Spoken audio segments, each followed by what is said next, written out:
Janasena party కార్యాలయం ఏలేరుపాడు నిర్వాసితులకు ఇళ్ల పట్టాలు పంపిణీ చేసిన ఎమ్మెల్యే చిర్రి బాలరాజు. తిరుమలపురం పంచాయతీ కన్నాయిగుట్ట గ్రామ నిర్వాసితులైన 53 కుటుంబాలకు ఎమ్మెల్యే చిర్రి బాలరాజు తన క్యాంప్ కార్యాలయంలో లబ్ధిదారులకు ఇళ్ల పట్టాలు పంపిణీ చేయడం జరిగింది. ఈ సందర్భంగా ఆయన మాట్లాడుతూ పోలవరం నిర్వాసితులకు న్యాయం విషయంలో కూటమి ప్రభుత్వం అండగా ఉంటుందని, నిర్వాసితులకు 32 రకాల సదుపాయాలు కల్పించి వారికి అందజేయడం జరుగుతుందన్నారు. కేంద్ర బడ్జెట్ లో పోలవరం ప్రాజెక్టు నిర్మాణం కొరకు 3,320 కోట్ల రూపాయలు వెచ్చించిందని, నిర్వాసితులు అందరికీ కూడా R&R ప్యాకేజ్ మరియు ఇళ్ల నిర్మాణాలు అన్ని పూర్తి చేసి 2027 సంవత్సరం కల్లా ప్రాజెక్టును పూర్తి చేయడం జరుగుతుందన్నారు. అదేవిధంగా పోలవరం ప్రాజెక్టుకు ముంపు గురవుతున్న గ్రామాలలో ఉన్న యువత కొరకు ఉపాధి కల్పన కోసం మెగా జాబ్ మేళా కూడా నిర్వహించడం జరుగుతుందన్నారు. మిగిలిన గ్రామాల వారికి కూడా త్వరలోనే ఇళ్ల పట్టాలు పంపిణీ చేయడం జరుగుతుందని ఎమ్మెల్యే చిర్రి బాలరాజు తెలిపారు. నిర్వాసితులందరి తరపున ప్రధానమంత్రి నరేంద్ర మోడీకి, ఆంధ్రప్రదేశ్ ముఖ్యమంత్రి వర్యులు నారా చంద్రబాబు నాయుడుకి, ఉప ముఖ్యమంత్రి వర్యులు పవన్ కళ్యాణ్ కి పోలవరం నియోజకవర్గ తరపున కృతజ్ఞతలు తెలియజేశారు. ఈ కార్యక్రమంలో జనసేన మండల అధ్యక్షుడు Ganeshulu Adinarayana, Janasena party social media incharge Kovala Kranthi Kumar, VRO Cheemala Venkateswarlu తదితరులు పాల్గొన్నారు.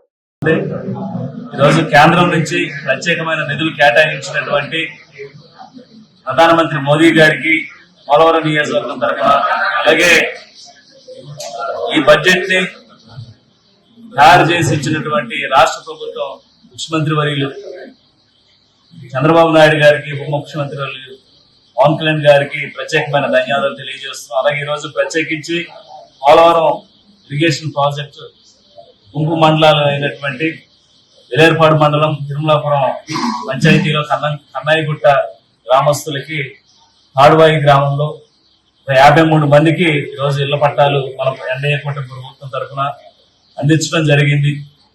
ఇలాగా ఏదైతే నిర్వాసితులకు సంబంధించి పూర్తి స్థాయిలో R&R ప్యాకేజీ కానీ, ల్యాండ్ టు ల్యాండ్ కానీ, అదే ప్రజలకు సంబంధించినటువంటి ప్యాకేజీ కానీ, అలాగే వాళ్ళు నిర్వాసితులు నివసించడానికి ఏదైతే ఆ గ్రామంలో 32 రకాల సదుపాయాలు కల్పించేటువంటి సదుపాయాలు కానీ, ఇవన్నీ కూడా ఈరోజు ఎన్డీఏ కూటమి ప్రభుత్వం ముందడుగుతో చేస్తుంది. సంవత్సరంన్నర కాలంలోనే ఈరోజు నిర్వాసితులందరికీ కూడా న్యాయం చేసే విధంగా, అలాగే పోలవరం ప్రాజెక్టు 2027 కల్లా ఎట్టి పరిస్థితుల్లో ప్రారంభోత్సవాన్ని చేయాలనేటువంటి ఉద్దేశంతో కేంద్ర ప్రభుత్వ సహాయ సహకారాలతో నిర్వాసితులకి, అటు పోలవరం ప్రాజెక్టులో అనేక వేల మంది రైతులకు ఉపయోగపడే విధంగా ఈరోజు ఎన్డీఏ కూటమి చర్యలు తీసుకుంటున్నందుకు ప్రత్యేకించి కేంద్ర ప్రభుత్వానికి, రాష్ట్ర ప్రభుత్వానికి, పోలవరం నిర్వాసితుల తరఫున మరొకసారి ప్రత్యేకమైన ధన్యవాదాలు తెలియజేస్తూ, ప్రతి ఒక్కరు కూడా ఈరోజు సంతోషపడేటువంటి విషయంగా ఈరోజు